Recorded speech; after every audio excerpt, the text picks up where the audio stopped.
Chapter 5 Morning Chat. When Sunset woke up, Carnage immediately sensed that she was still tired. Not physically, of course, he had seen to that. But she was mentally fatigued, and he attributed it to the nightmare she had the previous night. He could have stopped them, but he saw no reason to. Her fears and regrets were of no concern to him.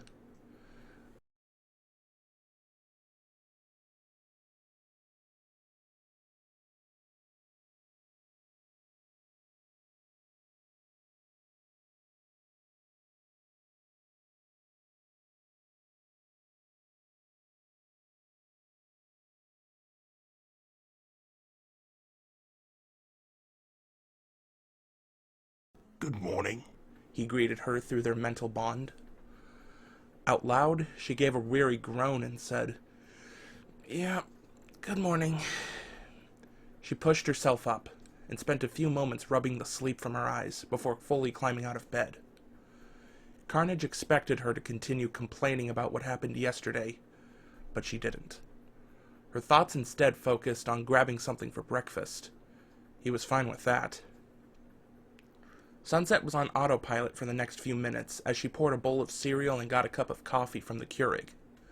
It was only when she had sat down at her laptop that she finally began waking up fully. She took a bite of cereal as she opened her usual group chat.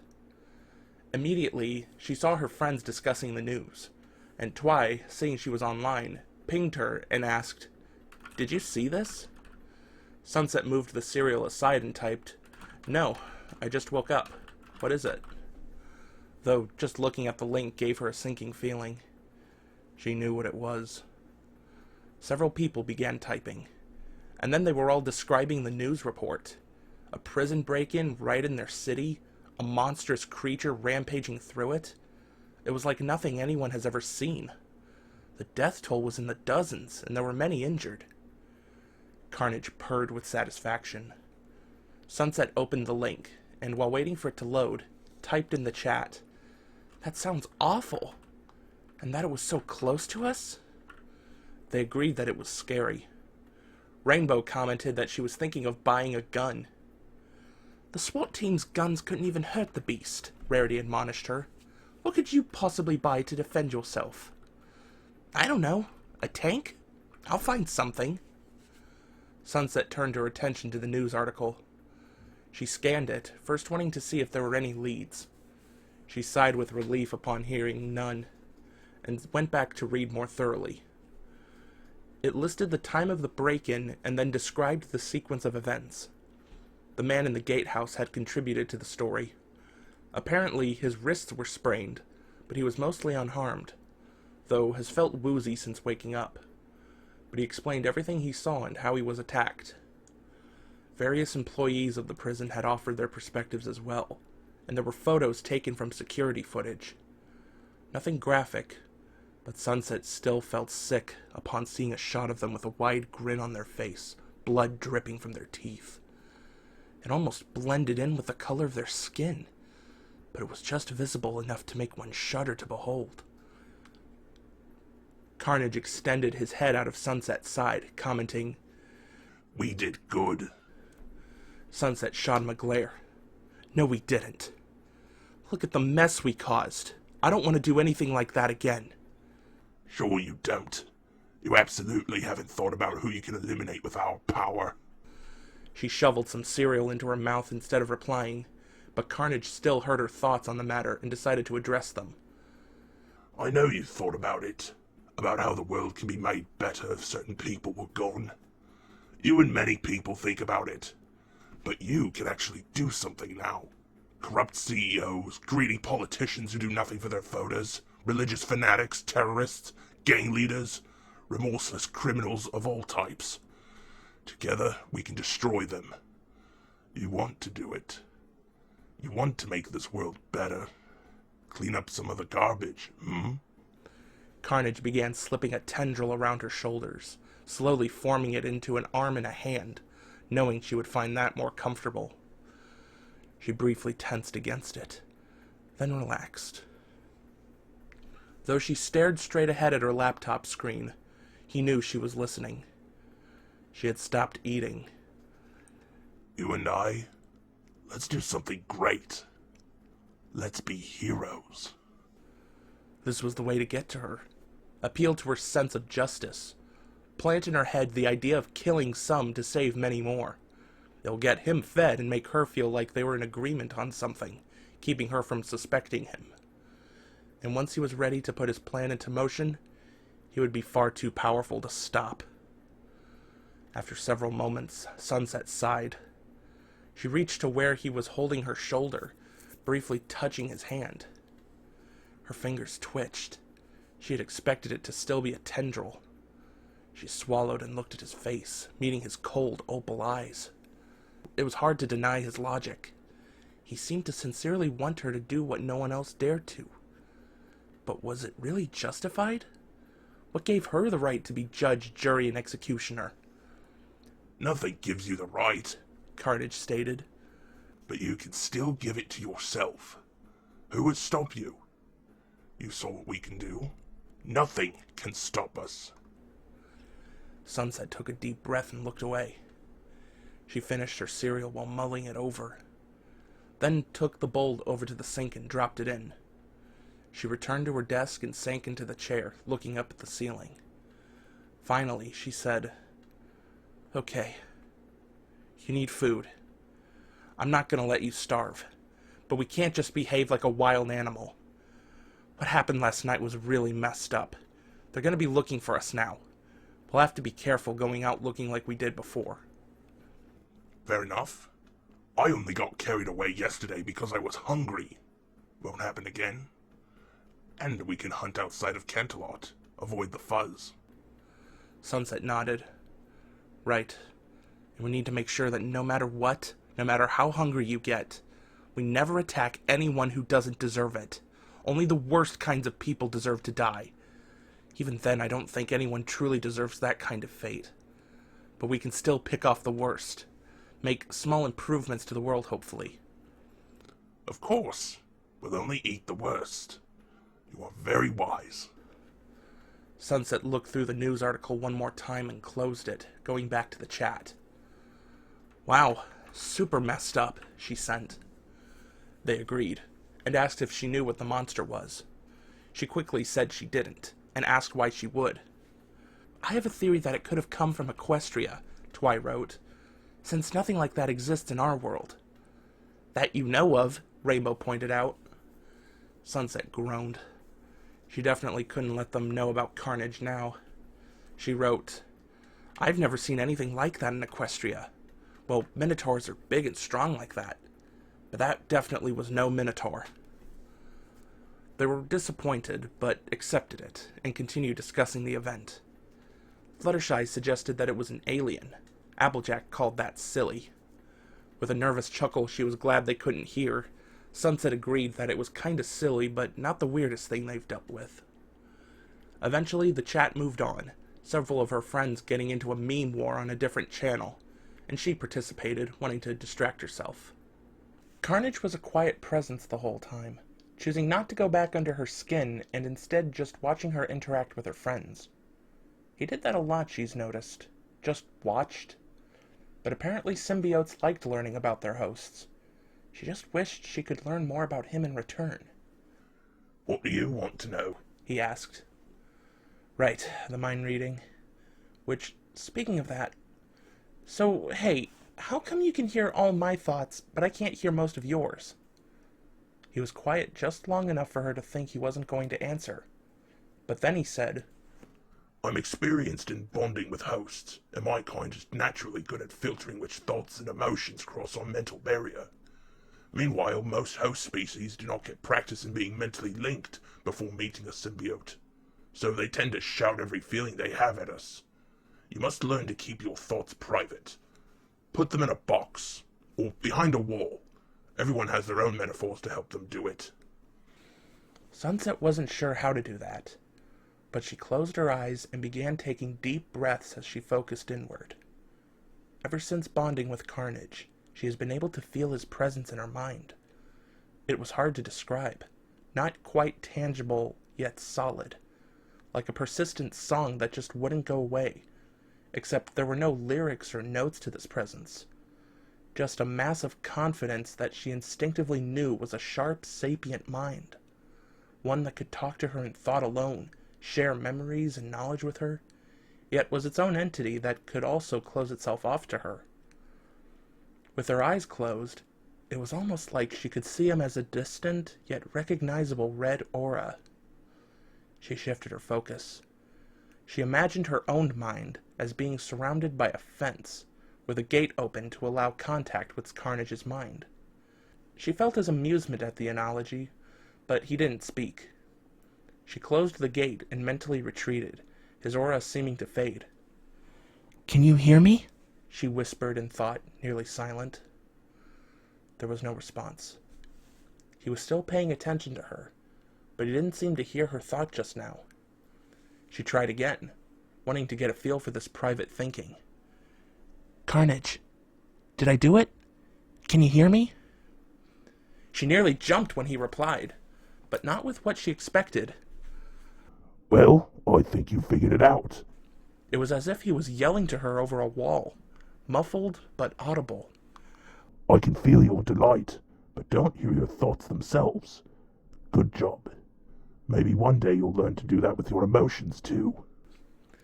Sunset opened her eyes, letting her breathing go back to normal. She gave Carnage a sheepish smile.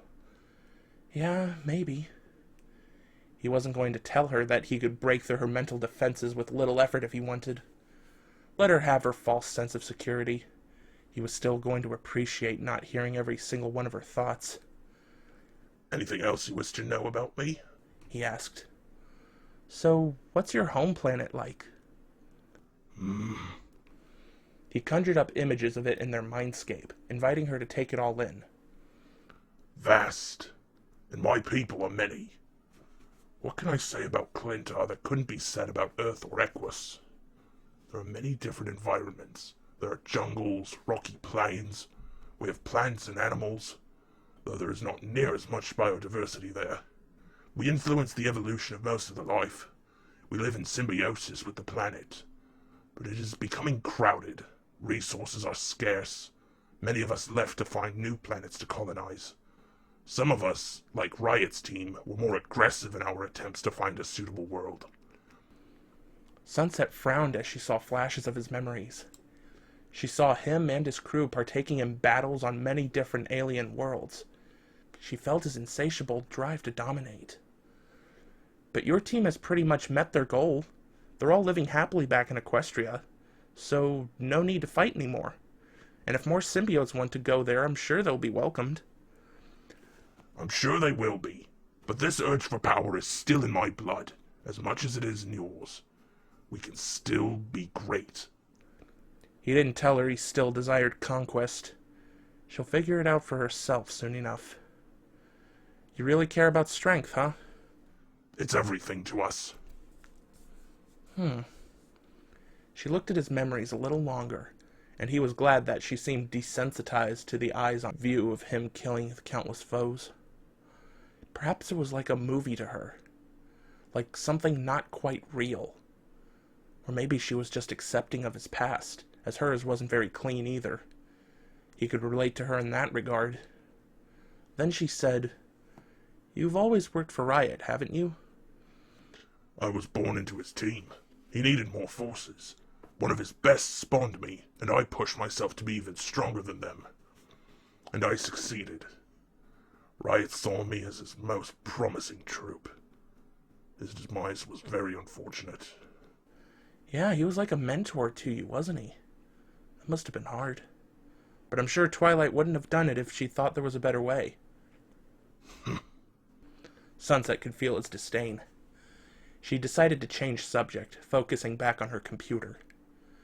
I should probably do some homework. Do as you wish. Carnage retreated to his own thoughts, and Sunset focused on her work. She didn't have too much to do, luckily, but she liked getting it out of the way early so she could enjoy the rest of her weekend. It only took about an hour for her to finish everything, and once she closed the final tab she was referencing, she glanced over at Carnage. So, now what? He considered. Then he said, We could begin working on a hit list. Seriously?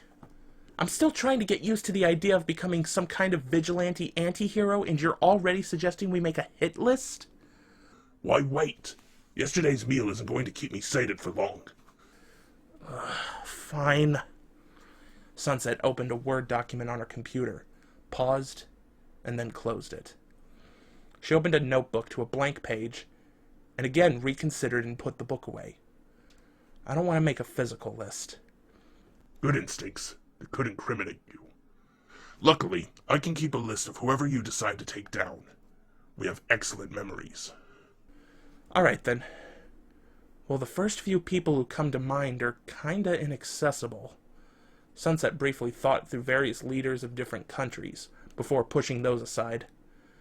It was fun to imagine certain presidents, ministers, dictators, and so on dying, but that would likely only cause bigger problems, and she could admit she didn't know enough about politics to truly justify causing such an international upset. Who cares about upsetting the sheep? Trust your gut. If you think things would improve with certain leaders dead, then let's do it. None of them are inaccessible. We can tear through any security. You know we can. Sunset shook her head. No, I'd rather not. We should start small. Maybe, keep researching local criminals? But of course we wouldn't need to branch out. If too much happens here, then this city will get pretty heavily investigated. Growing bored, Carnage looked over at the computer and moved Sunset's hands, bringing up a search engine and typing. It took Sunset a few moments to even notice the movement, and when she did, she just sighed and let him continue rather than try to stop him. I take it you have your own ideas? Of course. We definitely need to branch out beyond Canterlot. This place has a fairly low crime rate anyway. Although there does seem to be some gang activity. We could clean up the city before we change sites. What do you say? Well... Sunset read through the news article he had found. The gang was apparently small but troublesome, responsible for a number of violent muggings and even a few deaths. Some members of it have been arrested, but more were certainly hanging around. Yeah, that seems like an easy target. People like that really don't deserve to live. Carnage smiled.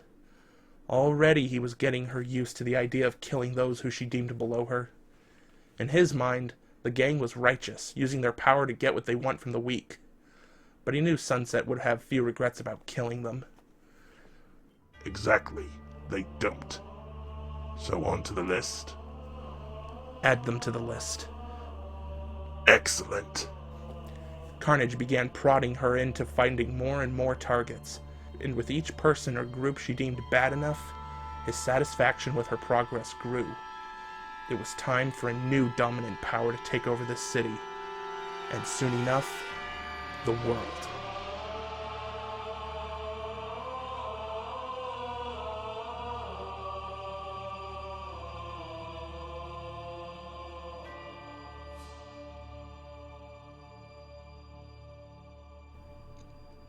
Chapter 6.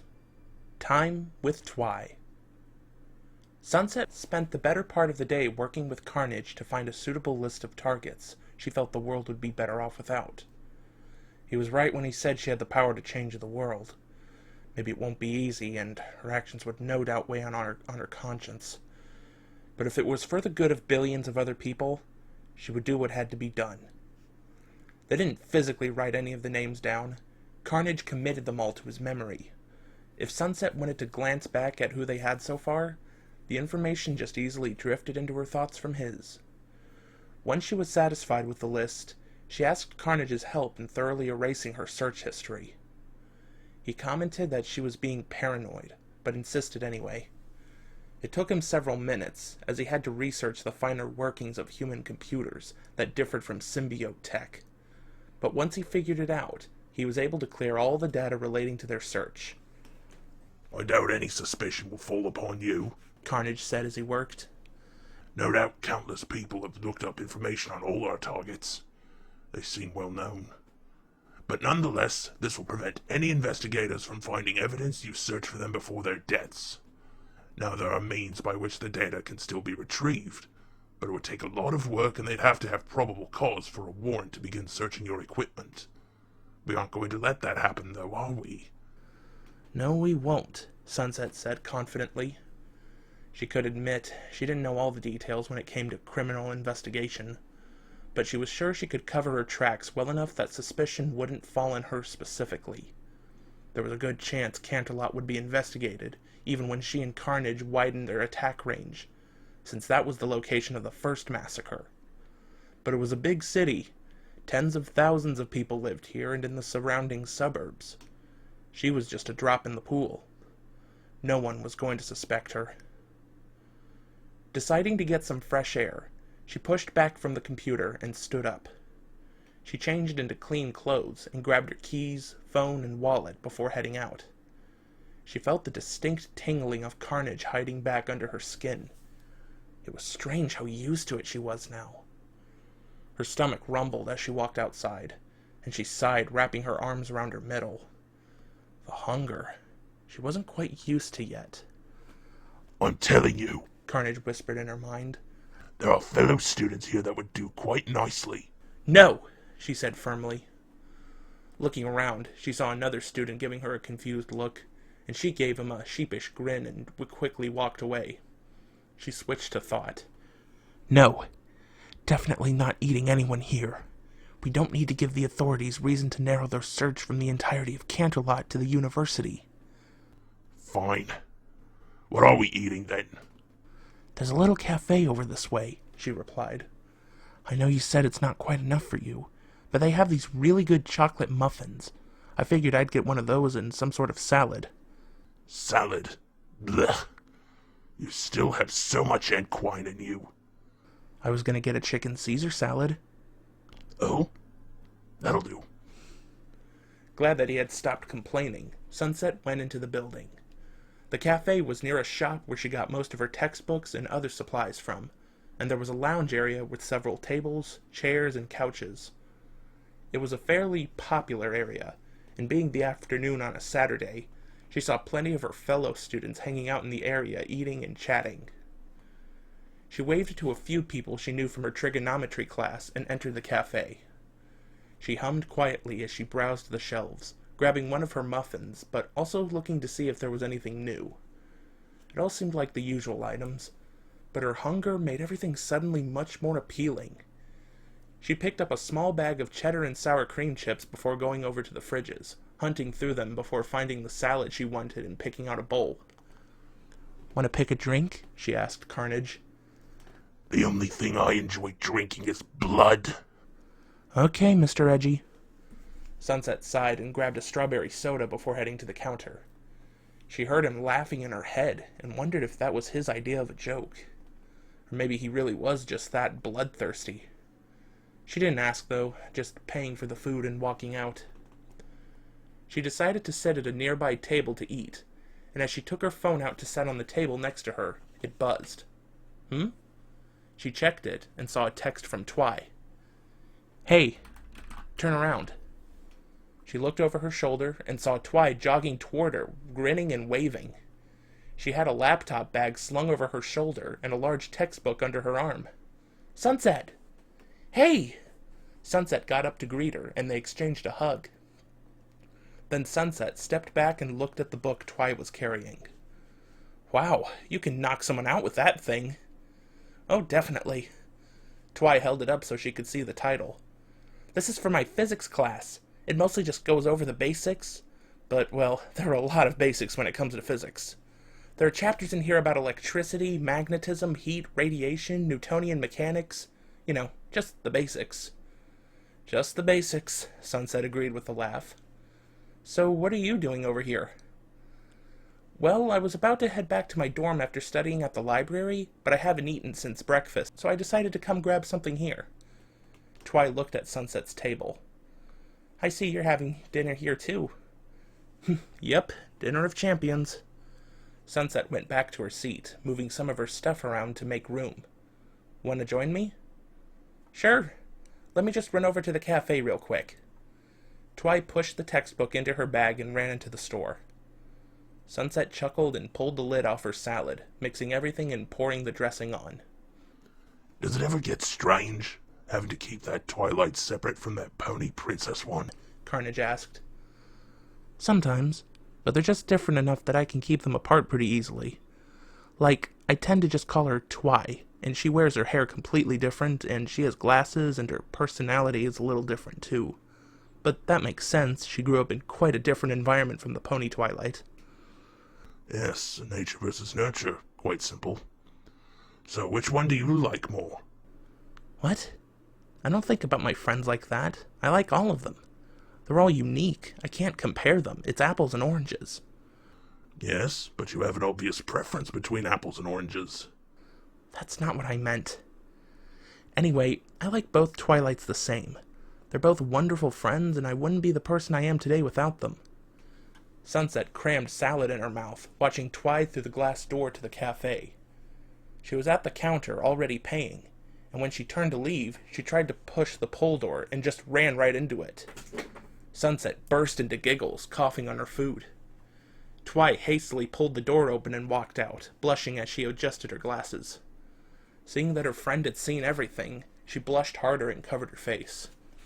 "Are you okay?" Sunset called. "Yeah. Man, I'm just really distracted today." Twy sat down across from her and set her grocery bag on the table, taking out her food. Noticing that some of Twy's hair was messed up, Sunset reached out to fix it. "Oh, here, your bangs. Let me just..." She ran her fingers through it, and Twy froze, watching her curiously. Then she smiled, eyelids lowering slightly. Sunset's face heated up at the way the other smiled at her, and she let go, sitting back. "There, I think I got it." "Thank you." Twy held her gaze for just a moment too long, then quickly looked back down at her food. Sunset got to eating too, glancing across the room as she did. What was that? Carnage demanded. "What was what?" Why did our face get so hot? What is... Wait. You're attracted to her! The bluntness made Sunset briefly choke on her food again, and she needed several moments to clear her throat, during which Twy stared at her with concern. When Sunset began hitting her chest, Twy stood, lifting a hand. "Are you okay? Do you need help?" Sunset shook her head, finally managed to dislodge the offending chunk of lettuce from her throat. Once she was able to safely swallow it again, she rubbed her throat and said, "I'm okay, just breathed and swallowed at the same time, I guess." "I can't tell you how many times I've done that." Twy sat down again, popping open a bottle of water and taking a swig. "That's what happens when your trachea and your esophagus join into the same tube, huh? Right?" Sunset decided to put the salad aside for now and drink some soda, admonishing Carnage in thought as she did. "I am not attracted to her. I mean, sure, she's a good friend, and of course I think she's pretty, but..." "But you desire more than friendship from her. Don't deny it. I can feel everything you do.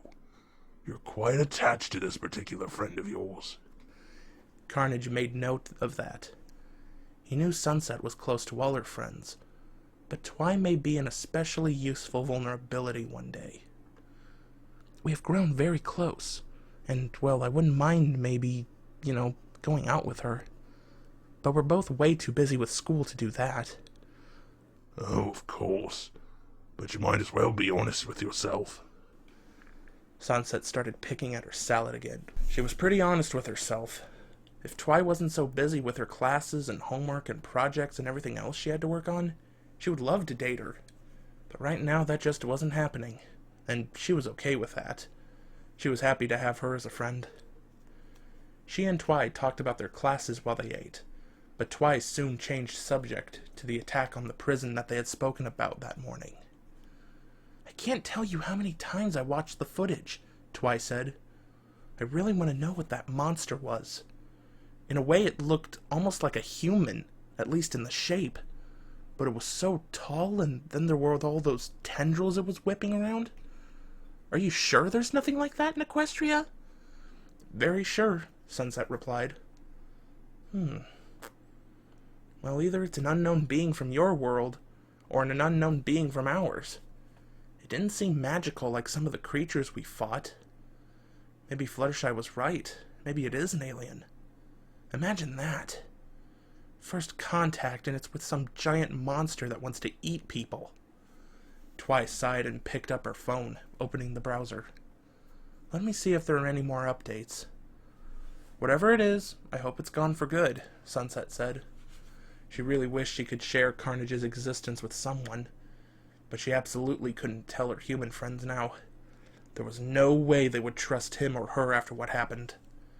Maybe she could use her journal to talk about it with Princess Twilight? There was a good chance she would need to vent about what she was going through soon. You can vent to me, Carnage said. Sometimes it's just not enough to vent to one person. I really would just rather be able to talk to a friend about stuff. A friend who isn't sharing my body. Whatever. Twi shook her head at whatever she was reading and looked over her phone at Sunset. Just as I thought. They don't know much more than they did this morning. The attack was so fast and savage. The local police department is asking anyone with information to come forward. All they can really do now is just keep trying to review security footage and track down where the monster went. Which Sunset knew they'd be unable to do. She and Carnage had moved too swiftly upon leaving the prison. They had escaped into the city and only changed back once away from any cameras. There was nothing for the police to go on. It's just so sad, Twi said quietly. Thinking about all those people who died. Such a cruel, painful way to go. Not to mention the people in there for victimless crimes, or who could have been wrongly convicted. Such a tragedy. Sunset nodded, stomach twisting. There was no doubt she went too far. She hoped she didn't ever lose herself to her symbiote's bloodlust again. Yeah, I've been trying not to think about it. No point obsessing over things that we can't change, right? I guess so. Twi was done with her food, but she idly picked at the wrappers, seemingly lost in thought. Then she said, Well, I should probably get back to my room. It was nice hanging out, though. Yeah, we could get together tomorrow, if you want. I finished all my homework, so... Twi frowned. Oh, I'm so sorry. I would, but I have a lot I need to get done tomorrow before class on Monday. That's okay. We can hang out some other time. Sunset stood, and they hugged tightly. Sunset briefly rested her face against her friend's neck, just enjoying the feel of her arms around her and the warmth of her body. But then the moment was over, and they were separating, Twi giving her an apologetic smile before gathering her trash and walking away. Sunset sank back into her seat, looking at what she had left to eat. She had finished off the salad and chips, but she still had half a bottle of soda, and the muffin was still wrapped, as she wanted to save it for last. After some thought, she decided to go back to her room as well. She threw away her trash and grabbed the muffin and soda, going outside. She opened the muffin to eat on the way, and noted with some interest that Carnage seemed to like the flavor. She spent most of the walk thinking about Twi, worrying that she was working herself too hard. It was only her second semester, yet she already had so much to do. But then, she always did have high standards for herself. It was something Sunset admired about her, but hopefully she didn't burn herself out. Sunset was done with the muffin by the time she got back to her dorm. Carnage admitted to her that it was quite satisfying, though he preferred live prey. She wasn't hungry anymore, though, which she was thankful for. With nothing else to do for the rest of the afternoon, Sunset decided to spend some time just relaxing and watching some movies. An idea that her partner seemed quite all right with, claiming that he had a lot on his mind and could use the downtime. Finally, it felt like the two of them were getting along. Chapter 7. Fresh Air. Sunset planned to have an uneventful Sunday. Just one more day to relax before getting back to her classes on Monday. She was just going to hang out in the dorm, maybe take a walk. But whatever she did, it was going to be chill. Carnage had no strong feelings about her plan one way or another, just stating that as long as she ate something, he didn't care what she did. So Sunset spent a good few hours in the morning sitting with her laptop on the couch, chatting with her friends while somewhat watching an anime she had put on. When she mentioned this in the chat, Pinky immediately asked, "Subs or dubs?" "Dubs. I'm barely looking at the screen, and I don't know Japanese." "Lame." Pinky reacted to her message with a custom emoji their server had, featuring a llama with its tongue sticking out. "Subs are superior." "Not all of us are weebs, punk," Rainbow replied, using the chat nickname that Pinky had boasted since she decided to change her username to Pretty in Pink, but accidentally wrote Pretty in Ponk instead.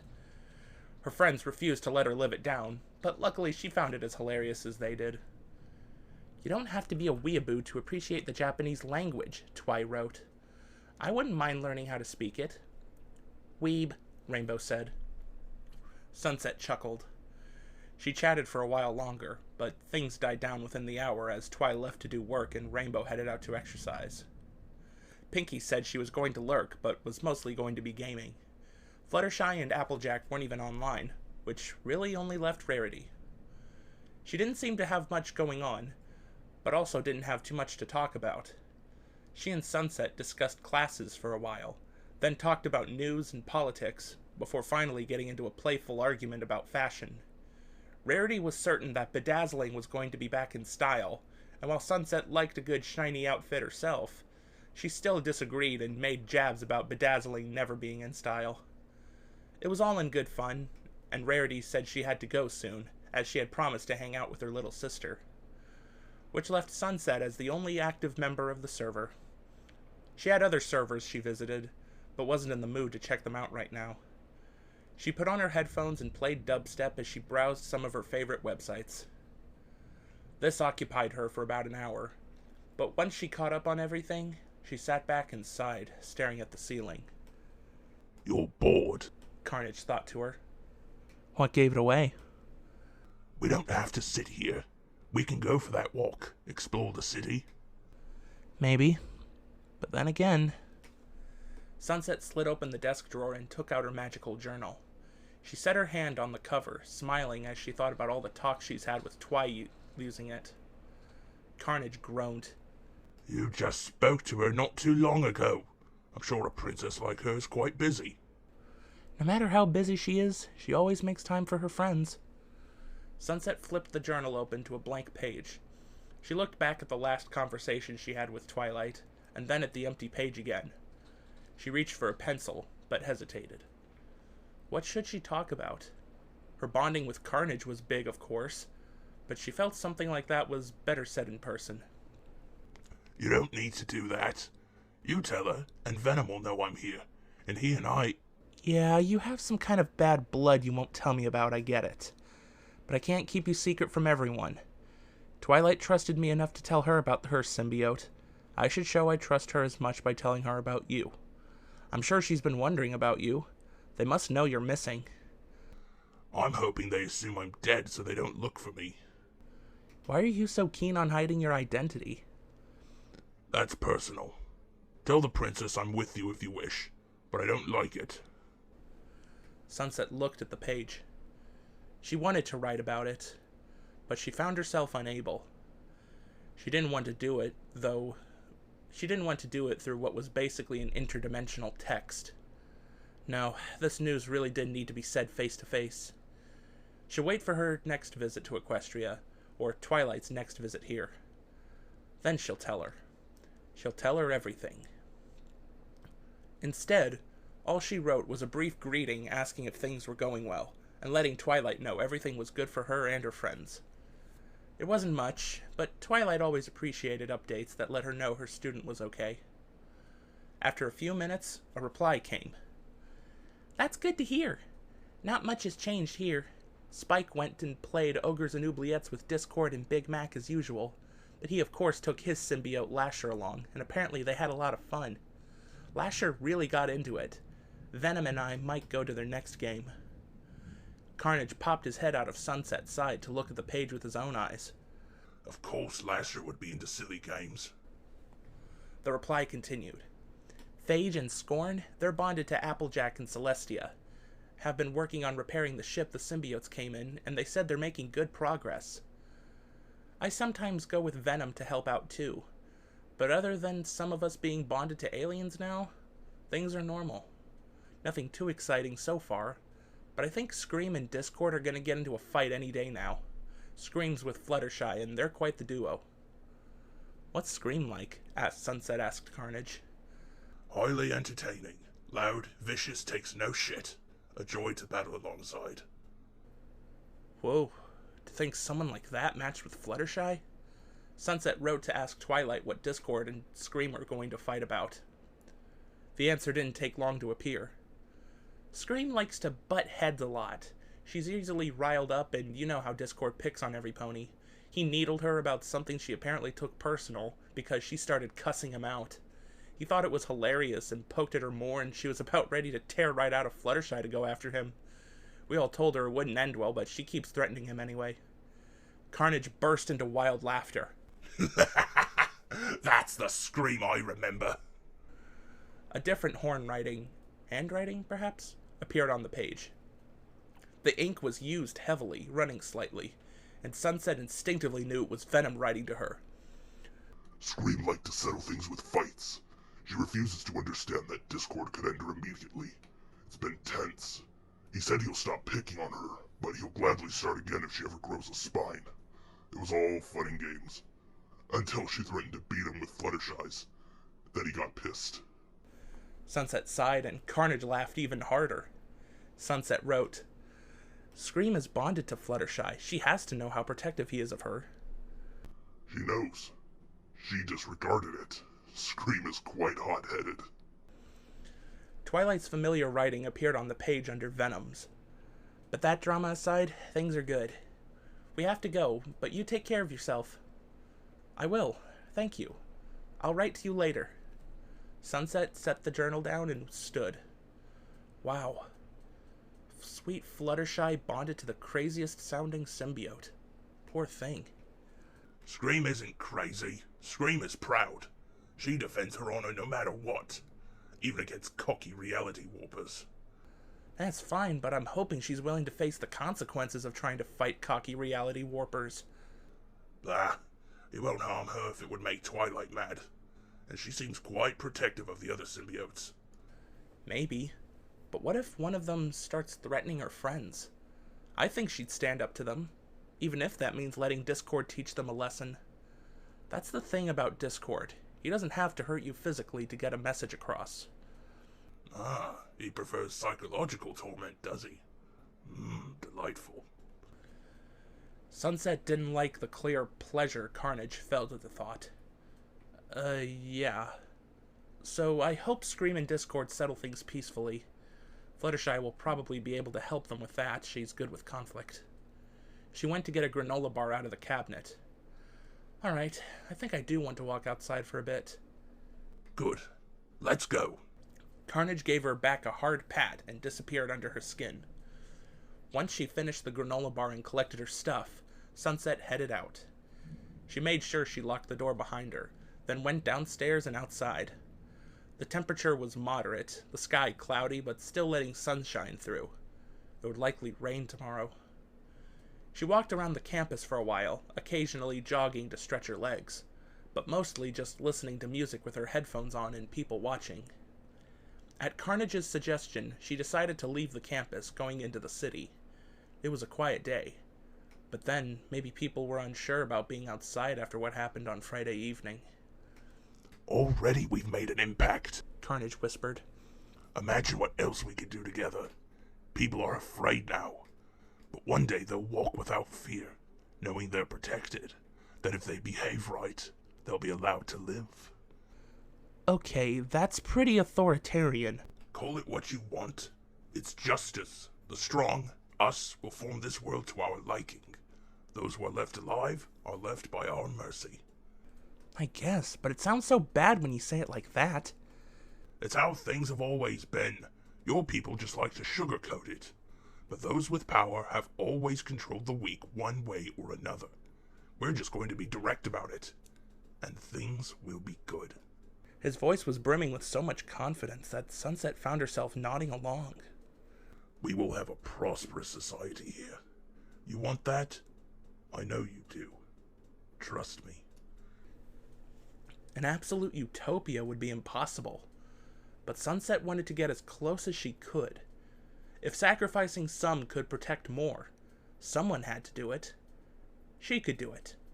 She was strong enough to handle it. It would be a thankless job, but it would be worth it. The road may be bumpy at first, but it will smooth out as she and Carnage acclimate to each other. Things will be good. Carnage was practically grinning to himself as he fed these thoughts to her, feeling her accept them without even thinking if they were truly hers. Finally, she understood him. Maybe he wouldn't have to take full control. Maybe they could be perfectly mutually bonded. A symbiotic force of pure, unfettered power. No hang-ups based on those pesky morals, just their strength, the deaths of those who opposed them, and the respect of those who accepted their might. There would be plenty of dissenters to feast on, plenty of blood and meat. They'll conquer this world. They'll conquer Equus and kill the traitors. Everything was working out better than he... Carnage abruptly grew alarmed and started to take control of Sunset to make them leap to the side, but didn't get control fast enough to keep them from suddenly being slammed against a nearby building by a large man wearing a leather jacket. Sunset yelped, wrenched from her thoughts as her back collided with the brick wall. She fumbled to get her headphones off. "Hey!" The man who pinned her flashed her a grin. He was much taller than her and bulky with muscle, his face badly scarred. "Don't make this difficult, sweetheart." Sunset's breathing grew shallow as she took in the situation, seeing a second guy right next to the first, shorter but still quite tough looking. The big man began groping at her pockets, squeezing her ass as he did, and she gathered up all her strength to grab his arm and swing her legs up, kicking him in the gut. He swore and briefly loosened his grip, as she was sure she would be able to break away. Then he gripped her harder and slammed her back to the wall, this time flinging her sideways and grabbing her by the wrists, while the other man got a hold of her ankles, the two carrying her off the sidewalk and down an alleyway. Sunset struggled, silently yelling at Carnage to do something, wondering why he seemed to be dormant. But she was still able to draw on his strength as she fought back, kicking until her legs were free and landing a solid hit into the shorter man's face. He dropped her, but the bigger one didn't until they were further in the shadow of the buildings. He threw her against the ground, knocking the breath out of her and making her gasp as she sprained her wrist, breaking the fall. And still, Carnage was silent. Was he expecting her to deal with this? After all those visions of working together, and he was letting her get attacked? "You could have just let us have what we wanted, but you had to fight back," the big man muttered, shaking his head. "Now we're really gonna take what we want." His buddy had a bloody nose, but he nodded, taking out a switchblade and popping the blade out. Sunset pushed through her fear, narrowing her eyes and sitting up. "No, you're not." She knew she was stronger than them. At last, she felt Carnage's mind, his power flowing through her as they stood up together. The pain vanished from her wrist. Their stature grew until they towered over the assailants, bright red flesh covering them, and hooked tendrils sliding from their back, ready to fight. Sunset sighed deeply, not expecting to find the sensation so comforting now. One with her symbiote, she fixed her gaze on the men. The two were horrified, backing away. "The fuck? Ain't you that thing from..." Carnage didn't even wait for them to finish speaking. They lunged forward, one hand going to each man's throat, yanking them together and tearing their heads off with one bite. Two distinct pops, two screams immediately cut short, and then familiar savory bone and brain sliding down their throat. Soft and crunchy, a delectable combo they couldn't get enough of. Not yet satisfied, they dropped their hands to their victims' torsos, tearing open their abdomens so their guts spilled out. Continuing to hold the bodies upright, Carnage ate ravenously from their insides, pleased with how easy it was to tear all the good bits out. Hearts, liver, intestines, all so soft, so delectable. Only once they had cleaned out their abdominal cavities did they leave the bodies behind, watching them crumple pathetically to the ground before walking calmly away. They licked their lips off as their minds separated, followed by Carnage removing his skin from over Sunset's and letting them shrink back down. She shook herself slightly as he hid himself away, and stepped back onto the sidewalk, rubbing her arms and looking around. She should have paid attention to where she was walking. This wasn't a good part of town. She hastily headed back towards the college. She was shaken from what just happened, and demanded, "Why didn't you let me fight back sooner?" "We were never in any real danger. I was waiting to see what those humans were up to." "Trying to rob me, what else? You let them put their hands all over me. Us! What happened to your reflexes? You didn't notice them? I noticed them a moment too late. Your thoughts were distracting me at the time. We were deep in discussion after all, and you seemed to get so upset when I take control of your body from you. Yeah, but I think it would have been justified that time. They could have really hurt me, or worse. But they didn't. You had me, and you realized that. You knew that together we were stronger. I was waiting for that. You told them they weren't going to take anything from you, and we rose up against them. Together. You see? It was good you had me. I'll protect you. You know I've got your back. Yeah, I guess so. But I still would have wanted you to help me quicker. That was really scary. I know it was. I felt your fear. Then I felt you conquer your fear. It's exactly as I told you. You're great, and we just killed 2 people who don't belong in your world. How do you feel about that?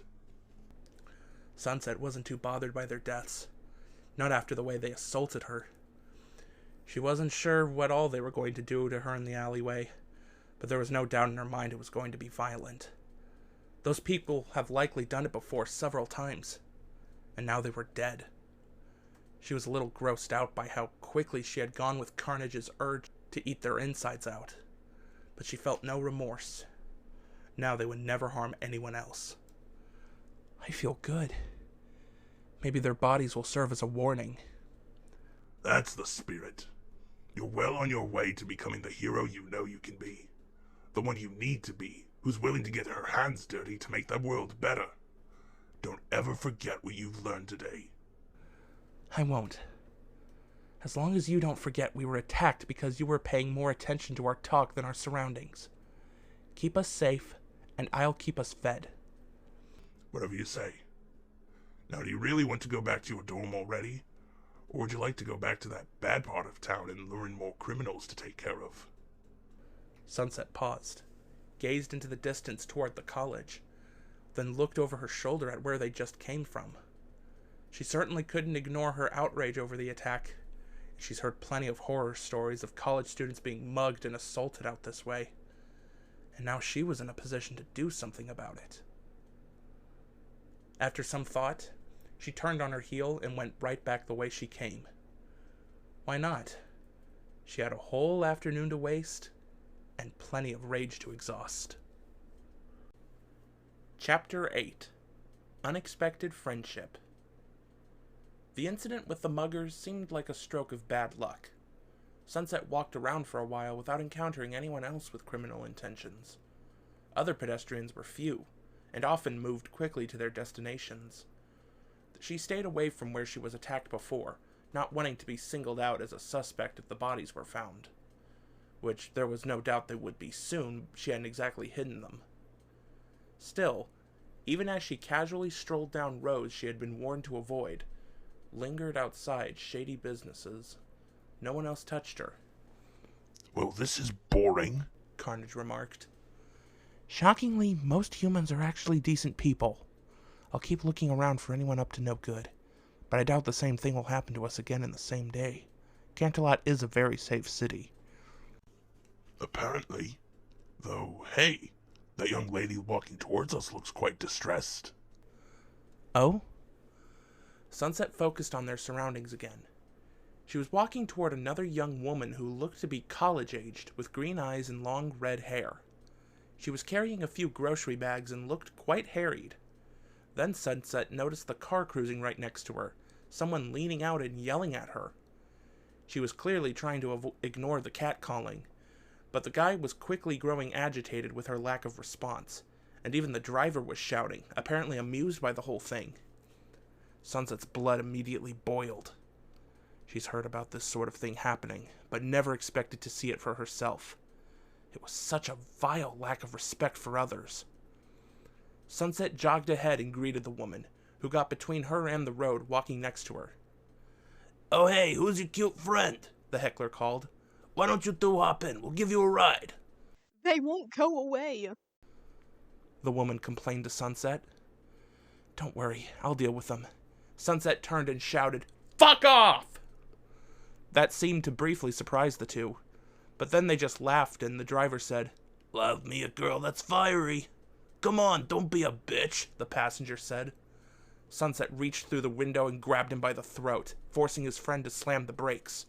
In a rough growl, Sunset repeated, "Fuck off. If the next words out of your mouth aren't an apology, I'll break your neck." "Come on, dude," the driver laughed, only to realize his friend was actually choking and turning red, both hands desperately pulling at Sunset's but unable to make her let go. "Oh shit, hey, let go of him!" Sunset squeezed harder and the other gagged, switching tactics to punching her in the face. She didn't flinch, immediately disregarding the brief pain as Carnage repaired the damage near instantly.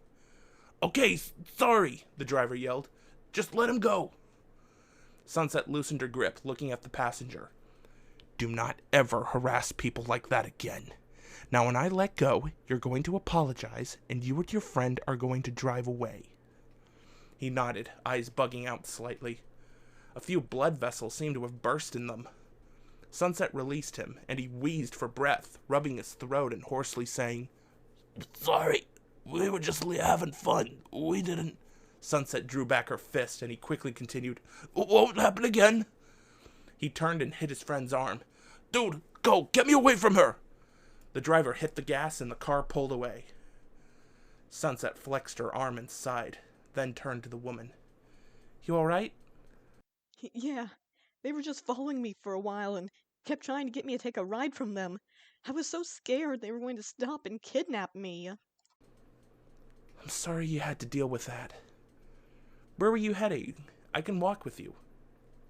I live in an apartment just up here, but I think I'll be okay. You don't have to come with me. "I don't have anything going on. It's really no problem. I want to come with you." Well, okay. Thank you. The other smiled gratefully, offering her hand. I'm Zinnia. Sunset shook her hand. "Sunset Shimmer. Nice to meet you."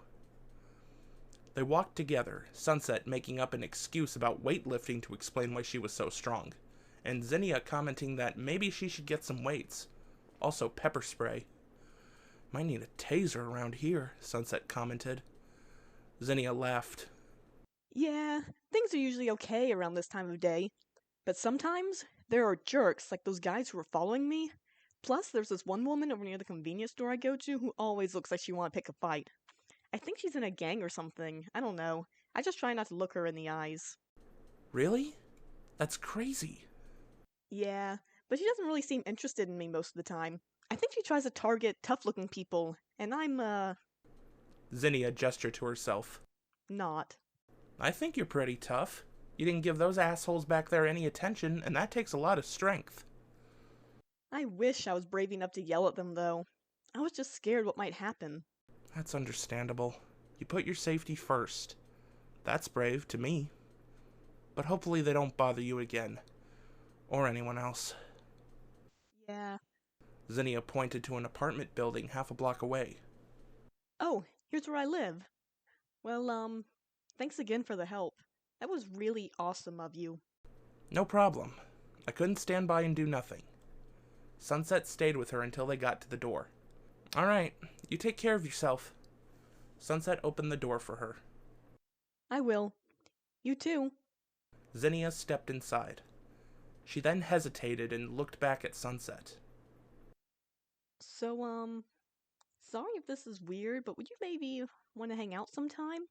Sorry, you're just really cool, and I just moved here, so I'm trying to make friends. "Sure." Sunset took out her phone, opening the address book. "What's your number? I'll add you and shoot you a text later." Zinnia immediately brightened. She told her the number, and Sunset added it, and she also agreed to have her picture taken so Sunset could add it to the caller ID. Once that was done, they said goodbye and parted ways. "Went out to kill bad guys, made a friend instead," Carnage commented. "That's just how things work sometimes. She's new to Canterlot, so she could really use a friend." Sunset began writing a text so Zinnia would have her number. "You think she would have befriended you if you had bitten that guy's head off?" "Probably not. She probably would have made a run for it, while calling the police." "Even though you would have done it to protect her? How odd." Yeah, as much as people hate catcallers, I think we would agree that eating someone for doing it is a bit overkill. Overkill? You still threatened to break his neck. Threatened. Didn't actually do it. It was to make him leave, and he did. Problem solved, and it'll hopefully keep them from doing it again. Not everything has to be solved with murder, you know. But that's the fun way to do things. Sunset rolled her eyes and sent the text. It was brief, just saying who she was and letting Zinnia know that she was a college student. But she would still like to hang out on the weekends or weekday afternoons if she didn't have assignments to do. Zinnia answered back. Sounds good. Sunset pocketed her phone. She slid her headphones on and debated whether she wanted to try and find the convenience store Zinnia went to or just let it go. Maybe that woman she mentioned is a gang member. Maybe we could check it out. I don't want to go on a hunch. Maybe she's just some mean alcoholic or someone who likes to pick fights in public. It's not unheard of. Maybe, but maybe not. You do want to clean things up, right? I don't even know where the store's at. I think I'm just gonna let this one go. We should probably go back anyway. Sunset found herself at the intersection of the street she was nearly mugged on. Looking one way, she saw a small crowd of people in police cars. She decided to go to the next block over. Ah, our victims have been found. What an exciting weekend for the news, eh? You could call it that. Sunset made her way back to the campus. She had gone a good several blocks away, and the sky had grown cloudier. There will definitely be rain tomorrow. As she walked down the street, she heard sirens over the next road over, and realized an ambulance must have also arrived at the scene. She kind of felt bad for the people who had to clean up that mess. It had to be traumatizing, finding two decapitated bodies with no heads in sight and gaping wounds revealing empty abdomens. The rough tears of their necks and stomachs serving as evidence that it was no clean cut, but the work of big, sharp teeth severing sinew, organs, and spinal columns like it was nothing. She could only imagine what the police report was going to say. Found. 2 headless, gutless buffoons no one will miss. Status, dead. Evidence, none. Case dismissed. Sunset couldn't help but laugh at that. I think it's a little more complicated than that, and they will absolutely look for evidence. Yes, but they'll find nothing of use. The event will be a mystery, just like we like it. Surely we'll leave behind evidence at times, right? The hair, or fingerprints, or, your DNA, maybe? I don't know how often hair or skin falls off your body, but I keep my cells under control. I don't plan to leave behind any part of my body. But if I become careless and do leave parts of me behind, well, no human forensics team would even know what to make of my genetics. It's like nothing on this planet. As for yours, you have a clean slate, yes? Never been arrested? Your DNA shouldn't be on any record anywhere, nor your fingerprints. Yeah, about that. I got fingerprinted when I got my student ID. Just a precaution, apparently. Well, do you regularly need to get your fingerprints scanned for things? No, but they'll probably check it when I renew my ID next year. Then I guess my idea to simply rearrange your fingerprints is out of the question. Do what now? I'll just ensure your prints don't get left around. Should be easy enough. Simply stopping oil production from the pores of your fingers should take care of that. Whoa, but I don't want to be walking around with dry fingers. Don't worry about it. I doubt a conviction can happen on a fingerprint alone. We'll just make sure we're suited up in the future so we don't have to worry about it, okay? Agreed. Sunset thought back to when the man had grabbed her and wondered if she had left behind any other evidence. He had been barehanded as he grappled with her, grabbing her arms and wrists. No doubt he had her skin under his fingernails. But that was okay. Even if they found her DNA, they wouldn't be able to match it to her without apprehending her and checking. She just wouldn't be caught. They could build as big a profile as they wanted on her, but if she didn't let them connect it to her name and face, she was untouchable. I should mention, Carnage said. If it seems they are closing in on us, I may not be the most skilled hacker on Riot's team, but I can absolutely get into a human computer system and erase the evidence. We can physically access facilities and take the evidence as well. We will not be captured. Yeah, they've got nothing. Everything will be fine. That's right. Don't you forget it. Sunset stopped worrying about leaving evidence. She instead began thinking of their hit list. There were a couple within the county, but she didn't want to do too much in this area after the prison fiasco and now the death of the muggers. No, she had targets in other parts of the state and all across the country. She even had plans for people in other countries, but that would take longer to coordinate. For now, she focused on the ones she could get to easily. She could get one person every week, probably on the weekends. Maybe mix things up sometimes with weekday attacks when she could. Couldn't let them figure out a set schedule. She and Carnage discussed who they should go after next week. There were plenty of choices, but finally, they settled on a corrupt businessman on the other side of the state who has been in the national news multiple times for his horrible employment practices and the mass pollution caused by this company. Was he the worst of the worst? Not at all, but he would be an easy yet highly visible first victim. Sunset was very passionate about green energy and protecting the environment, and when she saw factories billowing pollutants into the air, dumping their waste into the ocean or wilderness, refusing to implement green policies because it was tedious or expensive, it made her see red. She could admit she probably took environmentalism way too seriously. There were bigger fish to fry after all, worse people to get rid of. But after growing up in Equestria, where ponies lived in harmony with their natural world, it was just especially grating for her to see humans indulge in such carelessness towards their planet. So she was going to make an example out of a few businesses and see if she could encourage them to change their ways. Your priorities are odd, but food is food. Pursue whatever agendas you want. I know, this is just really important to me. You don't have to justify it to me. Just tell me who you want to kill and we will kill them. No questions asked. Okay then. We're going after Mr. Whistle. Noted. The CEO in question owned a huge chemical manufacturing facility. Sunset had no problem with the products themselves. They were all widely used and beneficial to a number of industries. What she did have a problem with was the sheer amount of loopholes the CEO exploited to avoid following waste management regulations. The countless people who worked in and around the facility who have become sick from exposure to toxic fumes. There was even conjecture that many employees who should be wearing respirators were not provided them, the company's industrial hygienists insisting that air sampling has shown the chemical concentrations were below the occupational exposure limits, and thus respirators were unneeded. Sunset had heard that OSHA was going to be investigating, but then Mr. Whistle had been warned and even fined before. And still the unethical practices continued. Employees complaining of eye and lung pain and no access to respirators. The huge amount of smoke filling the air day and night. The disposing of chemical byproducts through the usual commercial means, but without labeling said byproducts as hazardous and causing untold harm to the trash collectors who had to move all of it. One such collector had to seek medical care after a bag split open in his hands, its contents so acidic it soaked through his work gloves and burned his hands. The company had done a big show of apologizing and settled out of court for the damages, and proceeded to hire a different trash service.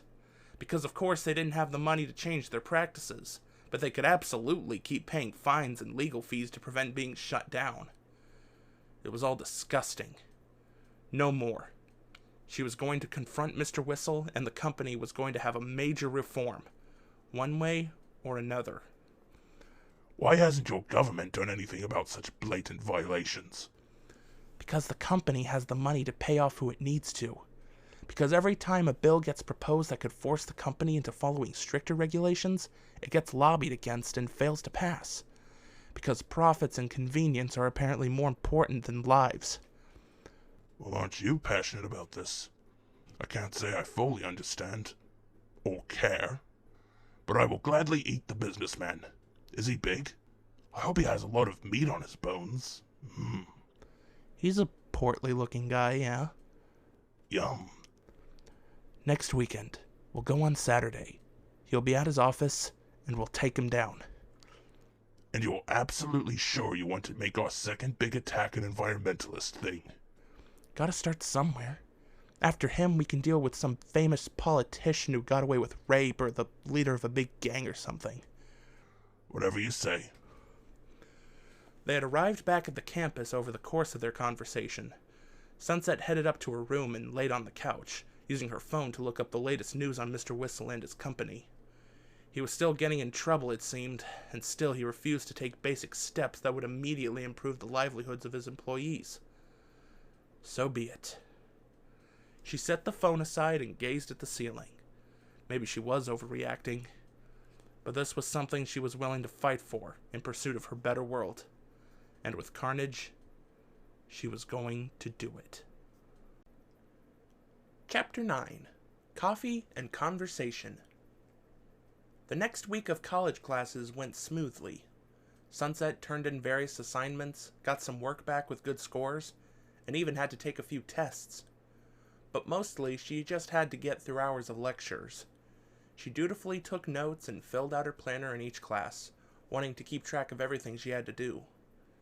She had made time to chat with her friends when she could, but mostly she just focused on getting to Friday. She and Carnage were both eager for the weekend. Despite how she ate 3 meals a day, she could feel her symbiote growing hungry for blood once more. She tried not to pay it much mind, but his hunger fed into hers, until she was craving live flesh and warm blood as well. And the worst part was it didn't even really disgust her anymore. It was unsettling how fast the other had changed her, and she couldn't help but wonder if she was changing him too in any way. If she was, he didn't bring it up. Sunset was sitting in her last class on Friday when her phone vibrated. She checked it and saw a text from Zinnia, who she's been talking to regularly since trading numbers. My shift ends at 3. If you want to get coffee or something? The class ended at 2:30 p.m. Sunset looked up at the professor out of instinct, but he was fine with people briefly texting on their phones. It was up to every individual student to pay attention, and it wasn't his problem if they didn't. So Sunset sent back, "Sure, I'll meet you at the store. What's the name again?" Zinnia sent her a pin. It was about a 10-minute walk away. She worked for a gardening center selling flowers, seeds, and tools. She loved flowers and wanted to one day have a house where she could grow a big garden. But for now, she made do with indoor plants in her apartment, and sometimes visited local parks and botanical gardens to enjoy the flora there. When the professor let them go, Sunset took her laptop and books back to her room to drop off, and went back outside, checking her phone again before heading for the store. She waved to Rainbow, who was jogging around with her soccer team warming up for practice. Sunset also saw Twy heading to the science department, likely going to her physics class. They said hi to each other, but Twy didn't have time to talk, which Sunset was familiar with.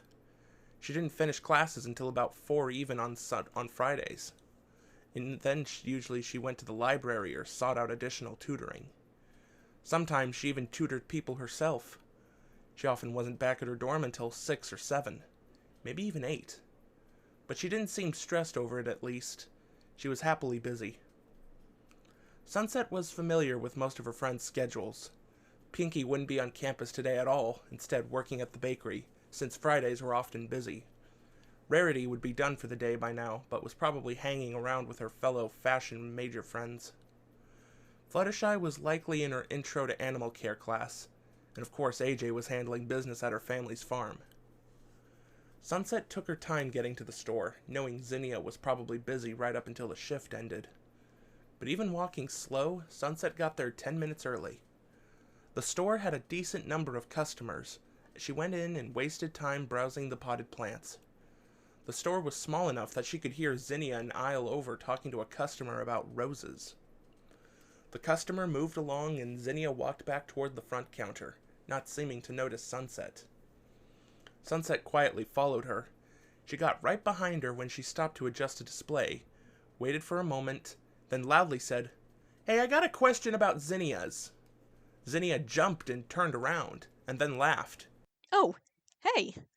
Didn't even notice you. I'm gonna check in with the boss and clock out. "Alright, no rush." Sunset hung out near the front while Zinnia finished her shift and went into the employees-only area to clock out and put away her apron. Once everything was taken care of, she said goodbye to her manager and returned to Sunset, leaving with her. Oh, finally. Zinnia commented once they were outside, messing with her hair. She had it in a ponytail while working, but now she let it down, keeping the band around her wrist. Long day? Sunset asked. Kinda. We just sold out of one of our more popular brands of fertilizer and won't be getting more in until tomorrow, which isn't too long to wait, but people were pretty mad about it anyway. Seriously? People get mad over not having fertilizer? Most people just said okay and didn't mind, but we have a few customers that are, Zinnia checked to see how far they had walked from the store, then said, difficult. Everything in the store has to be just like they want it, or they throw a tantrum. That's wild. That's just how retail is. Still, it's way nicer working here than when I worked at a hardware store back at home. You worked at a hardware store? Well, I was in their outdoors section. But yeah, right in a big city, bigger than this one. I never thought people could get so heated over grills and tulips and stuff, but well, they can. Sunset shook her head, chuckling. Yeah, most people are alright. But the rude ones really stick with you, don't they? Mm-hmm. So how was school? Great. It was a pretty boring week, so there was nothing too exciting going on. I'm just looking forward to the end of the school year. I bet. So, have you been to Cafe Hut before? I don't think so. I usually hit up this other place, the Sweet Shop, since my friend Pinky's worked for the owners before, so we're on real good terms with them. Oh, I might have to try it out. But Cafe Hut's good. They have all these fun specialty coffees. Like there's one that's a mocha with caramel and chocolate chips, and it's so good. Ooh, sounds delicious. Sunset didn't care much for regular coffee, but she loved flavored ones. It was a few more minutes before they got to the cafe, and they talked about Sunset's classes while they walked. Zinnia was politely interested in hearing about the different courses, but admitted that she never did too well in school herself, and so decided against attending college. That's understandable. It's not for everyone, Sunset said. You can definitely have a happy life with a high school diploma and a good work ethic. Yeah, I just really hope this current job works out because if it doesn't, I'll probably start looking at finding a military recruiter or something. You? Military? Sunset laughed. Now that'd be something. Sorry, you just don't look like the type who'd want to do that.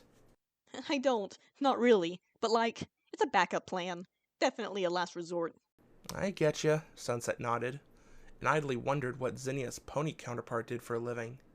It would be amusing if she actually was a member of the military in Equestria, perhaps a Wonderbolt or a Royal Guard. When they went into the cafe and perused the menu, Carnage spoke up in Sunset's mind. We have so much free time for the rest of today. We could get a start on taking down and eating that whistle human. Why are we socializing? Because we're doing that tomorrow, Sunset replied patiently. Today I just want to unwind and hang out with a friend. We have to travel all the way across the state anyway, so we'll save that for tomorrow morning. Fine. But don't make me wait too long or I might want to pick off some of his lackeys on the way to his office. You're depraved. And you're boring. Sunset stepped up to the counter, ordering the mocha with caramel and chocolate chips that Zinnia had mentioned. Zinnia got the same thing, along with a bag of dried apple slices. She insisted on paying, and Sunset briefly argued, but finally allowed her. Zinnia had invited her out after all, so it was fair. But Sunset planned to return the favor soon.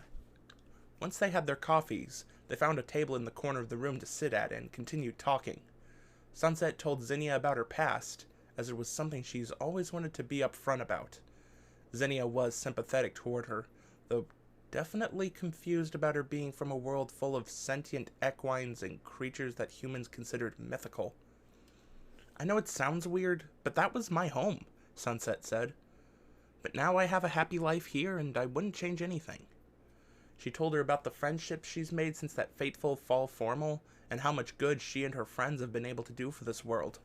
That's crazy. You guys are like superheroes. Zinnia said in a hushed tone. I guess you could call us that, but we don't really think of it that way. It's just doing the right thing.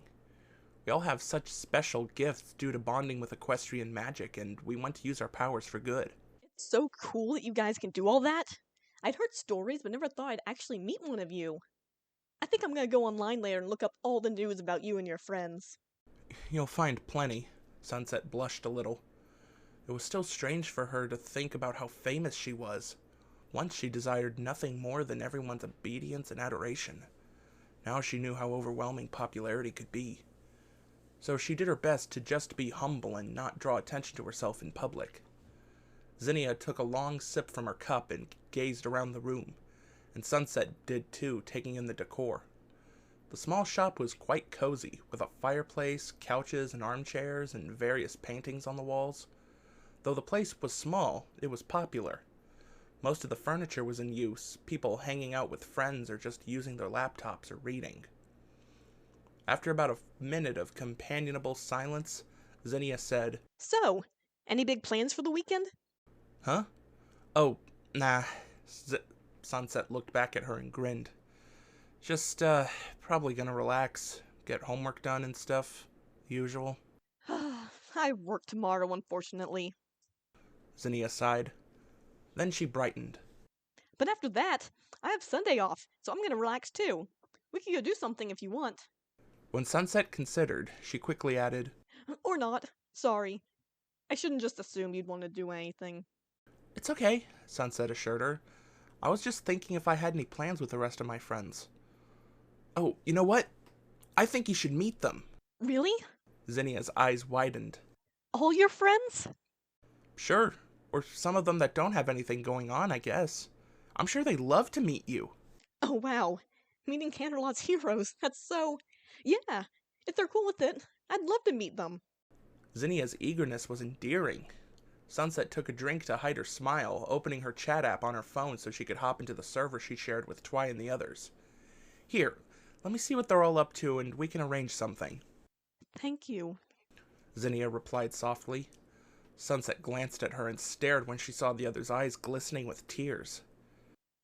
I really thought I wouldn't be able to make any friends when I came here. It's been so lonely. I'm glad I met you. Sunset's heart ached. Zinnia has already told her about how she had trouble making friends growing up. She was always the quiet girl in school, keeping to herself and being known for little else other than the way she always drew flowers in her notebooks and liked catching ladybugs at recess. She never really managed to make any permanent friends, and had a difficult home situation that kept her from hanging out with people often. So she simply grew up alone. Sunset put her drink down and got up, walking around to Zinnia's side of the table and pulling her into a hug. Zinnia was surprised, but slowly hugged her back, resting her face against her shoulder. "I'm glad I met you too." Zinnia's hands moved up Sunset's back and she pulled her closer, shoulders shaking slightly. Sunset's empathy magic allowed her to feel the other's tearful happiness and relief, and she held her for a good while, just letting her get it all out. Then Carnage demanded to know why she cared so much for someone she just met a week ago. "Because she's a person in pain, and if I can take that pain away, I'm going to. That's what friends do." It's so interesting how you choose which people to offer sympathy and which to strike down. How you've turned many foes into friends and yet see others as worthy of death. I'm not sure where or how you draw the line. Sunset didn't feel like having that conversation right now, just bluntly telling Carnage to look at her morals and figure it out for himself. She could sense that Zinnia was relaxing, and the other leaned back, brushing her eyes off. Sorry. I don't usually get so emotional. "It's okay. You don't have to apologize for crying." Sunset offered her a napkin, and she wiped tears from her cheeks. Sunset sat back down, and Zinnia put the napkin down, sighing. It's just nice, you know? Being able to talk to someone. And if your friends are free to hang out on Sunday, I'd like to hang out too. If that's okay. "It's totally okay. But let me ask them." Sunset sent a message asking her friends about their plans. She's briefly mentioned Zinnia to them, and now asked if they would be interested in meeting her. The responses were overwhelmingly positive, and they began discussing things to do. Lunch at Applejack's, a visit to the spa, shopping at the mall, maybe even a trip to the zoo. "Well, they all seem excited to meet you," Sunset said after a few moments. "Especially Pinky, she loves making new friends. Expect to give her a full report on your favorite flavor of cake when you meet her, because she'll probably want to bake you one. Will she get mad if I say I prefer pie? Zinnia joked. Not at all. In fact, she'd probably hug you. She loves making pie for her friends, too. She sounds wonderful. They didn't stay for too much longer after that. Sunset and her friends came to an agreement on what to do on Sunday, planning to meet at the sweet shop in the morning so they could meet Zinnia, and perhaps have breakfast. And they would carpool in Pinky's party van, trademark, to the zoo for a day of fun. Fluttershy was ecstatic about it, as there was a new butterfly garden she was desperate to see. With that decided, Sunset and Zinnia decided to head out. Zinnia wanted to shower and tend to her plants at home, and Sunset didn't want to take up too much of her afternoon. Oh, it's no problem. I'd loved hanging out. Zinnia said. I'll see you later. See you. Sunset waved and Zinnia jogged away. Finally! Carnage groaned. That was even more boring than your classes. I know you don't care about friendship, but it's something that's very important to me. I'm sacrificing a lot for you. I'm risking getting into a lot of trouble with these attacks we have planned. And we've already done stuff that I didn't like. The least you can do is accept that I want to hang out with my friends sometimes. Carnage grumbled to himself. He was getting tired of playing nice with this creature. He was close to just taking full control now, abandoning this pretense of killing the bad and focusing only on the weak. The ones who weren't worthy of hosting his future spawn. But he told himself to have patience. There was plenty of time. He was still learning her ways so he could imitate her later. Once she was lulled into a false sense of security, then he could seize control with no resistance. And if she did find the will to fight back, he would know exactly how to threaten her to keep her silent. Hang out with your friends all you want, but remember who must spend every waking moment with you, who only wants you to reach your full potential. She hummed, walking back to the campus. I know how you feel, but this relationship isn't going to work without compromise. We just have the one body, so we have to share it. We'll do your thing, eating people. Ugh, still not used to that. And we'll do my thing, which involves college and spending time with my friends. We can both get what we want. Compromise? Yes, we will compromise. Do as you wish. This was only a temporary frustration. Carnage would go along with her nonsense for now. At least this meeting with her new friend had one benefit. He had one more weapon to hurt her with later. Chapter 10. Sending a Message. Sunset was barely starting to wake up when Carnage was hustling her out of bed and toward the bathroom, rushing her through the usual morning routine of brushing her hair and teeth. Sis, eating much? She asked through the toothbrush she was using a bit too roughly. He abruptly surrendered control back to her, and she immediately spit out the toothpaste, tossing the brush down and instead fixing her hair, as he had simply ruffled it up. He slid his head out of her side and lifted it up to her level, watching her in the mirror. I'm starving. Hurry up. Our meal awaits. All right, hold on. Sunset tossed off her pajama shirt and put on deodorant, and finally headed back into her room to change into jeans and a short-sleeved shirt. She could feel her symbiote practically vibrating with pent-up energy as she pulled her favorite boots on, and she briefly felt the magical geode she always wore around her neck. It was full of magic as always, and she finally straightened up and looked at Carnage. Okay, want breakfast before we go? It's going to be a long trip. They were going to be traveling on foot. Using her car was far too conspicuous. We can have something quick. Sunset settled for a banana and a glass of milk, just wanting to take care of her own hunger. Once she was done, she picked up her keys and wallet, but elected to leave her phone in the room. Okay, we'll walk out toward the interstate and suit up somewhere out there and follow the road all the way there. You know where we're going? I've studied the directions thoroughly. I will get us there. Then okay, let's go. Sunset was nervous about all this, but Carnage was all confidence. Taking down his enemies was a quick and easy affair for him. He hid under Sunset's skin as she headed out. Sunset walked quickly, but didn't see too many people. It was fairly early by Saturday standards. The sun wasn't up yet. She took advantage of the darkness to get off campus without being noticed, and after several minutes of walking was within sight of an interstate that would pass by their destination. They found a building to hide behind so Carnage could take over, his skin covering them and lifting them higher, giving them that sleek but strong form that made Sunset feel like a goddess. She soaked in the power for a few moments and felt Carnage's glee. Then they were running. At first on two legs, picking up speed and racing alongside the road. Then they dropped onto all fours, using their arms to propel themselves at even higher speeds. Sunset had gotten a taste of their speed when heading to the prison, but this was incredible. They were actually keeping pace with the cars on the road. They were going 60 miles per hour.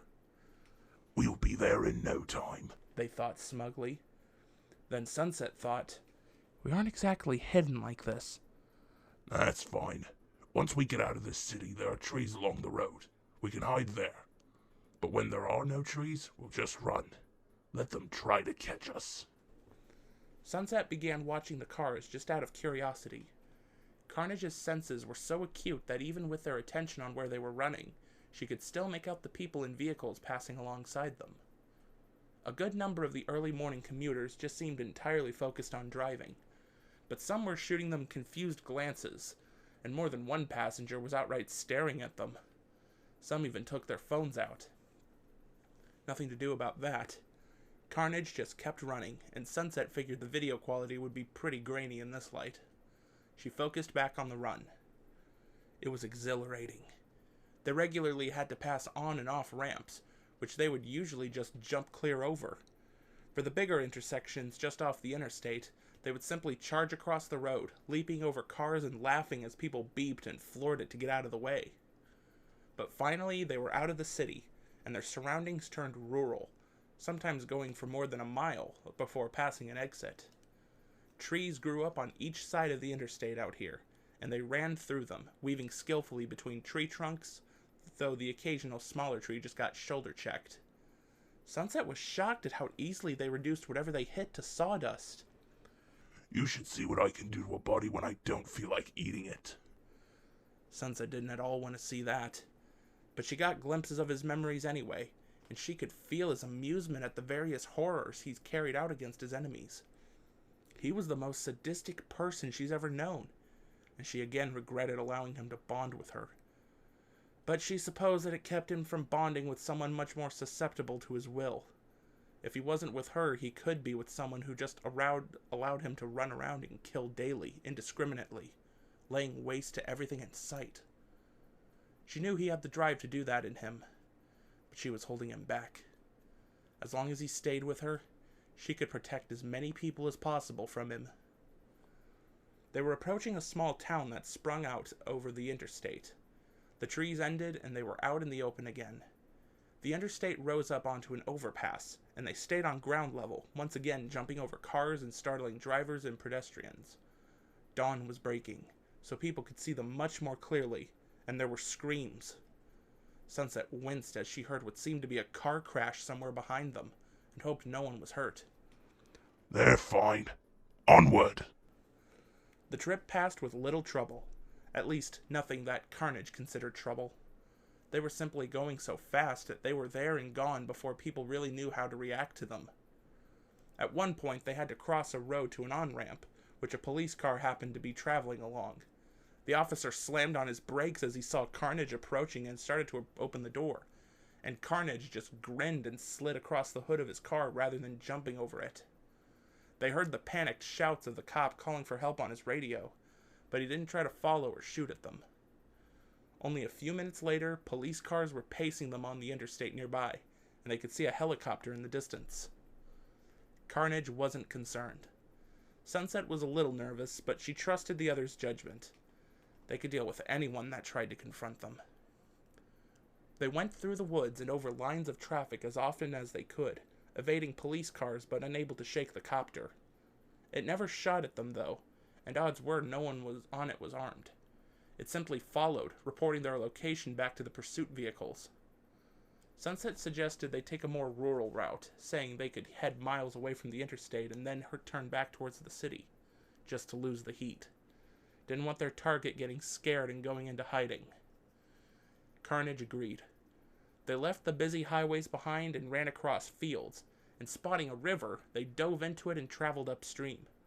The thumping of helicopter blades approached and then faded, the copter apparently turning to go investigate downstream. Fighting the current was hard, but Carnage had the strength to swim against it, and they traveled across to the other side and climbed onto the bank, briefly shaking off before leaping into the thick cluster of bushes and trees nearby. They waited there, watching the police copter hover along the river, sweeping its spotlight around, but it wouldn't locate them. After several minutes, it flew away. Carnage let out a throaty chuckle. That was easy. Let's go. They kept traveling. The rest of the trip was uneventful. They reached the city in a few hours, and while the manufacturing plant was out towards the outskirts, Mr. Whistle had an office in a separate part of the city where he and a sizable amount of employees handled all the business's administrative matters. The office was their destination. They did swing by the plant first, though, just to take a look at it from a distance. It had a tall fence around it, and while the gates were left open, there were guard posts at all of them. Smoke steadily streamed into the air, and there was a faint but sharp odor even from out here. Carnage snorted. What an awful smell. They headed toward the downtown area. At first, Sunset had found it strange that Mr. Whistle's work hours included Saturday, but apparently he merely made Sunday and Monday his weekend. And even then he was unavailable on Tuesdays for business meetings, which were well documented by the media as golfing trips with fellow businessmen. Perhaps we should beat him with a golf club. Gotta tenderize him a little before we eat. Sunset admittedly felt bad for laughing. They stay suited up even as they tore down crowded sidewalks through the city, causing a huge panic, people rushing to get away from them. Multiple phones came out, some people taking pictures and others calling 911. Carnage allowed it all. They wanted their power to be known. They moved fast, but didn't touch any of the bystanders along the way, simply dodging around them. It wasn't long before they were at the office building and tearing the door open, tossing it behind them and going inside. The receptionist scrambled back from her desk and hit the wall behind her, screaming in fear as Carnage stalked up to her. They slammed their hands down on the desk and offered a terrifying smile. Is Mr. Whistle in? The lady was shaking, but stammered out, yes, he's here. Fifth floor. You can take the elevator and his office will be right there. You can't miss it. She was almost hyperventilating. Carnage ripped her phone out of its plug and tossed it aside so she couldn't call in a warning, then swept past her to the elevators. Your cooperation is appreciated. They punched the up button and waited. It might have been quicker to use the stairs, but the elevator was offered to them and they had to admit it was pretty stylish. It arrived quickly and they took it up to the 5th floor. When they entered Mr. Whistle's office, they found him staring out the window, no doubt wondering about the commotion as people gathered outside the office. He muttered something about protest groups, and Carnage walked up and spun his chair around to face them. Actually, they're worried about me. And for good reason. What in the... Carnage flung him out of the chair and onto his back, stepping on him just hard enough to pin him, but not to hurt him. That part came later. Shut up, you disgusting little man. You don't deserve to live after everything you've done. The other grabbed their ankle and struggled to push them away, but failed to make them budge. I haven't done anything! He protested. Sunset took over their voice, growling. You've ruined so many lives, hurt so many good people, gotten them sick, all to line your pockets. You are corrupt, and the world doesn't need people like you running corporations. Yeah, is this some kind of sick joke? Are you just a freak show hired by the liberals to intimidate me? They laughed loudly. This has nothing to do with silly politics. This is about people. About your employees and the world they live in. They don't deserve to suffer how they have.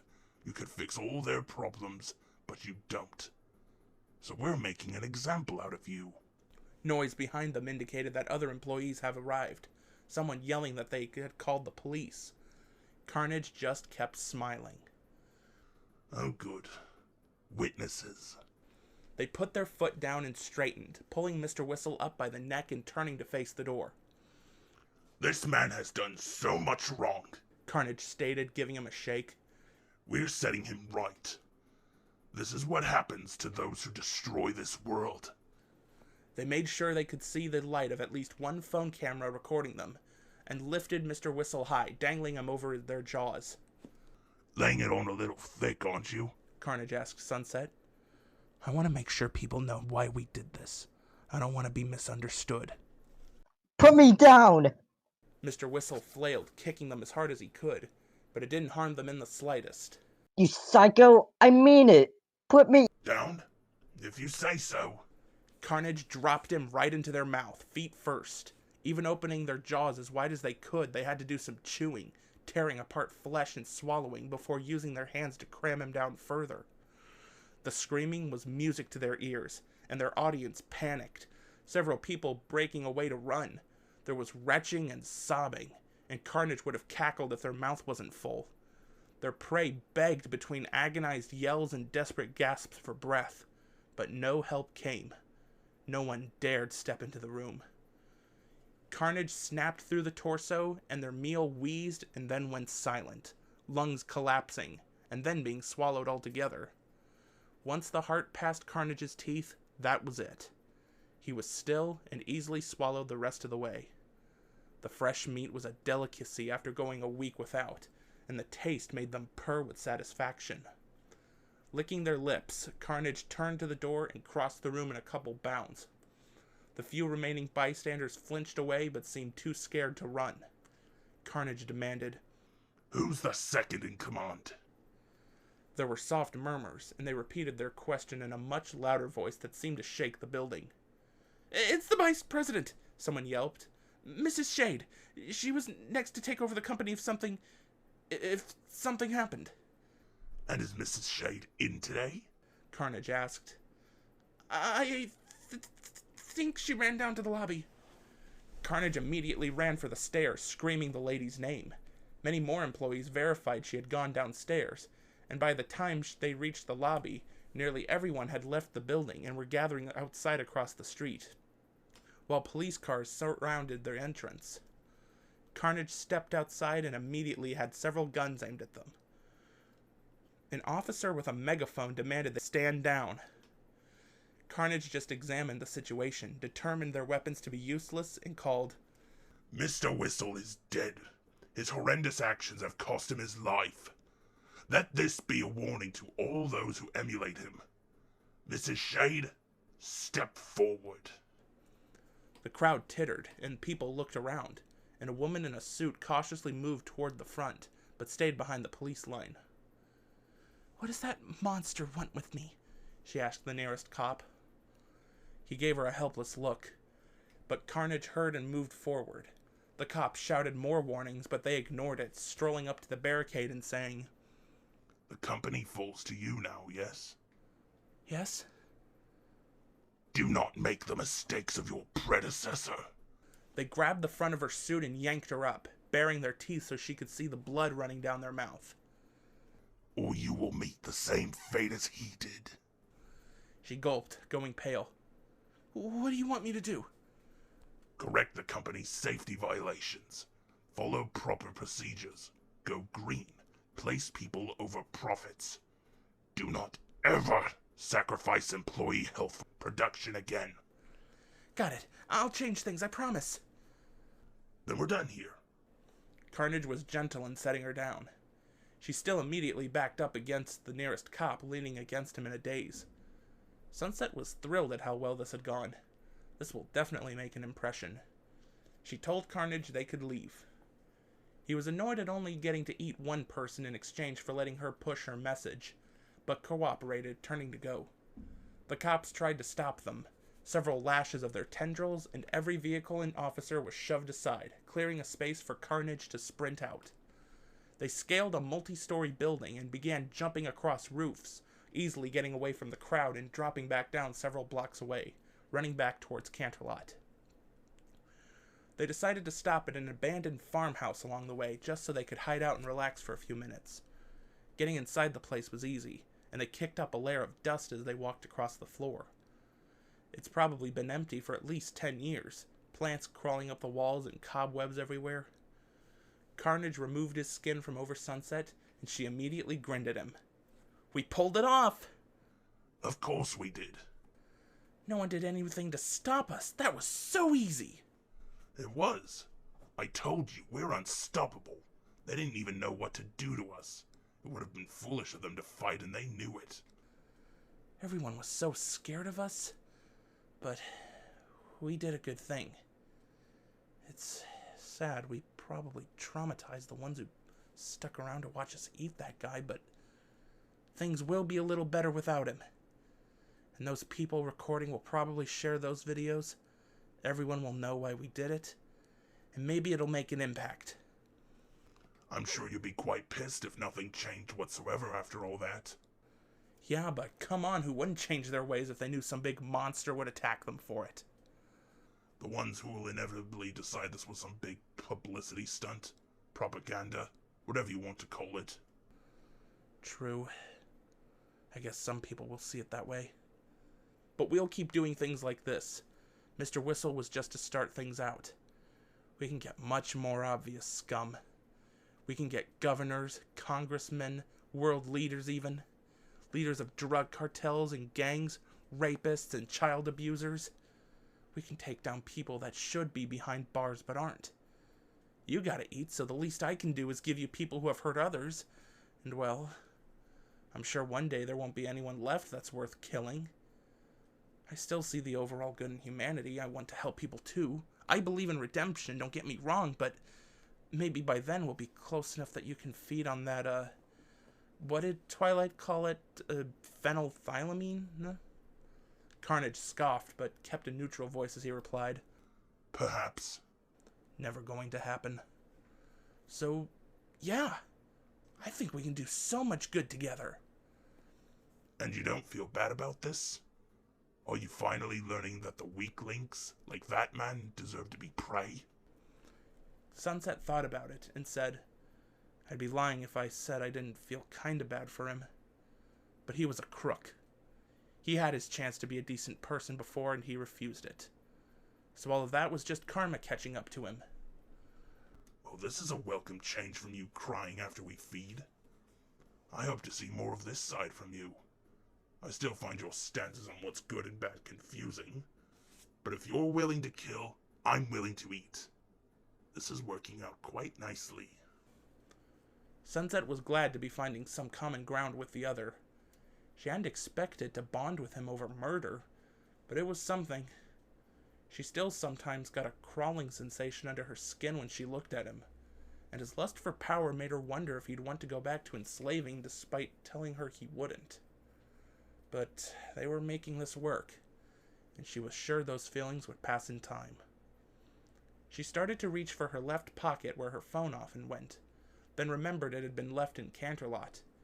She instead just wiped her hand off on her leg, as if that was her intent all along, but Carnage immediately called her out. No phone. If you want to check the news for what we did, we'll need to go back to the college. Right then. Let's head back. They suited up once more and left the house, both looking forward to see what the news had to say about this.